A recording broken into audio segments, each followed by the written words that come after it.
आइए पहले स्पष्ट करते हैं कि मिस्र के पिरामिड अंतरिक्ष जीवों द्वारा नहीं बनाए गए थे। मिस्र में पहले पिरामिड के निर्माण को 4,500 से अधिक वर्ष बीत चुके हैं और मिस्र में 100 से अधिक पिरामिड हैं। प्रत्येक पिरामिड एक निर्माण चमत्कार है, जिनमें से सबसे बड़ा गीजा का पिरामिड है, जिसे फिरौन खुफू या खोफ्स के लिए बनाया गया है। यह पिरामिड 139 मीटर ऊंचा है और इसके निर्माण में 2,300,000 से अधिक पत्थरों का इस्तेमाल किया गया है, जिनमें से प्रत्येक का वजन कई टन है। शानदार इमारतें। यह विश्वास करना आसान नहीं है कि उस समय लोग बिना तकनीकी उपकरणों के इतनी टिकाऊ इमारतें बना सकते थे, लेकिन वे सफल रहे।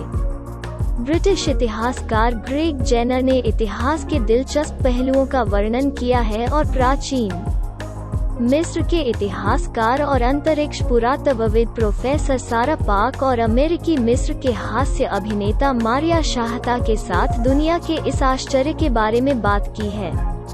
हम यहाँ उनकी बातचीत का नतीजा दे रहे हैं। 1. वो एक बुद्धिमान गणितज्ञ थे। पिरामिडों का निर्माण केवल भारी पत्थरों का बोझ नहीं था। प्राचीन मिस्र में माकर थे। कट के स्थान को निर्धारित करने के लिए लकड़ी या पत्थर को चिन्हित करने वाले लोग, जिन्होंने पिरामिड के स्थान पर ले जाने के लिए पत्थर के टुकड़ों की संख्या की गणना की और यह भी निर्धारित किया कि पृथ्वी में कोई ढाल नहीं है। ग्रेट फियर पिरामिड, उदाहरण के लिए, प्रत्येक तरफ 52 डिग्री की एक निश्चित ढलान है। पिरामिडों के निर्माण में प्रयुक्त गणनाओं की सटीकता से पता चलता है कि ये लोग बुद्धिमान और कुशल गणितज्ञ थे। 2. पिरामिडों का निर्माण एक महान कार्य था। अगर किसी ने पिरामिड बनाकर अनंत जीवन पाया है, तो वो सक्कारा में पहला पिरामिड डिजाइनर है। कुशल शिल्पकार होने के साथ साथ वो फिरौन के दरबार में एक उच्च पद पर आसीन होने के साथ साथ एक पुजारी और चिकित्सक भी था। प्राचीन मिस्रवासियों ने उन्हें इतना सम्मानित किया कि उन्होंने बाद में उन्हें एक देवता का दर्जा दिया। 1960 के आसपास फिल्म देखने वालों ने उनके चरित्र को अपने तरीके से फिर से बनाया और उन्हें द ममी में एक खलनायक के रूप में चित्रित किया, जो जेम्स फ्रेजर और राचल वीस को डराता है। 3. कार्यकर्ताओं के पास मजबूत और मजबूत शरीर था। पिरामिड बनाने वालों ने मजबूत शरीर बनाने के लिए इन पत्थरों को उठा लिया, लेकिन ये लोग व्हे या प्रोटीन शेक नहीं पीते थे। हरम बनाने वाले मजदूरों के गांवों में बत्तखों, भेड़ों, सुअरों और गायों के अवशेषों से पता चलता है कि पिरामिड बनाने वालों ने मांस, ब्रेड और बियर का व्यापक उपयोग किया। इन कर्मचारियों का कब्रिस्तान भी यही दिखाता है, क्योंकि इस काम के दौरान दुर्घटनाएं हुई, लेकिन अद्भुत चिकित्सा देखभाल के लिए धन्यवाद। कई घाव घातक नहीं थे और लोगों की टूटी हड्डियों का इलाज भी किया गया था। 4. कार्यकर्ता टीम के कार्यकर्ता थे। प्राचीन गांव में पुरातात्विक खुदाई कुशल पिरामिड मजदूरों द्वारा की गई थी, जो यह दर्शाता है कि गुलामों का कथित तौर पर पिरामिड बनाने के लिए इस्तेमाल नहीं किया गया था, बल्कि कुशल मजदूर थे जिन्होंने अपने काम से अच्छा पैसा कमाया। जब पिरामिड श्रमिकों के समूह ने खुद को फ्रेंड्स ऑफ फियर कहा, तो ऐसा लगा कि उन्हें अपने काम के माहौल से कोई समस्या नहीं है और न ही शोषण की कोई खबर है। इन समूहों द्वारा छोड़ी गई रॉक नक्काशी और लिथोग्राफ से पता चलता है कि उनमें अन्य पिरामिड निर्माण समूहों के साथ गर्व, एकजुटता और स्वस्थ प्रतिस्पर्धा की भावना थी। 5. पिरामिड पानी के पास थे। आज गीजा के पिरामिड रेत के टीलों के बीच स्थित हैं, लेकिन जब उन्हें बनाया गया था, तो उन्हें इस तरह से रखा गया था कि उनकी छवि नील नदी के पानी पर परिलक्षित होती थी, जो उस समय पास में थी।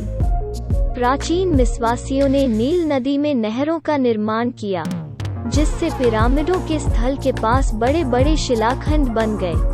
6.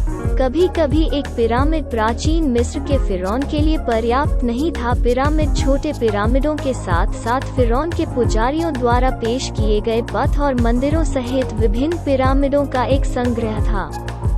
7. प्राचीन मिस्वासी नश्वर थे। हजारों लोगों को केवल एक व्यक्ति के लिए कब्रें बनवाने के लिए दशकों तक मजबूर करना समय और ऊर्जा की बर्बादी जैसा लगता है। लेकिन यह केवल राजा और फिरौन नहीं थे जो मृत्यु के बाद जीवित रहे।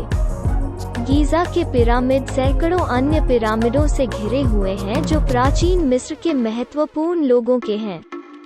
साथ ही श्रमिकों को इतना भव्य और दर्दनाक दफन पसंद नहीं आया। उन्हें केवल यह आशा थी कि फिरौन के लिए पवित्र कब्रिस्तान के पिरामिडों के निर्माण के तुरंत बाद उन्हें अपना सांसारिक पुरस्कार प्राप्त होगा। 8. वो खजाने और खजाने से मोहित था। प्राचीन मिस्र के फिरौन खाली हाथ जीवन के बाद यात्रा नहीं करना चाहते थे, लेकिन पिरामिड खजाने को दफनाने के लिए एक सुरक्षित जगह नहीं थे। जैसा कि कुछ मामलों में कब्रों को तब तक लूटा गया जब तक कि वे लगभग समाप्त नहीं हो गए। जब आधुनिक पुरातत्वविदों ने पिरामिडों का दौरा किया तो अधिकांश पिरामिड मंडप खाली थे। 9 पिरामिड अपनी जटिल और रहस्यमय सुरक्षा के लिए कुख्यात हैं। पुरातत्वविदों को मिस्र के पिरामिडों में कोई कुल्हाड़ी, सांप के गड्ढे या यहाँ तक साधारण जाल भी नहीं मिले हैं। मकबरे की चोरी के खिलाफ सभी एहतियाती उपाय, जैसे कि पिरामिड के प्रवेश द्वार के सामने बड़े पत्थर रखना, जबकि इंडियाना जोन्स एक गहरी सांस लेता है, बेकार थे।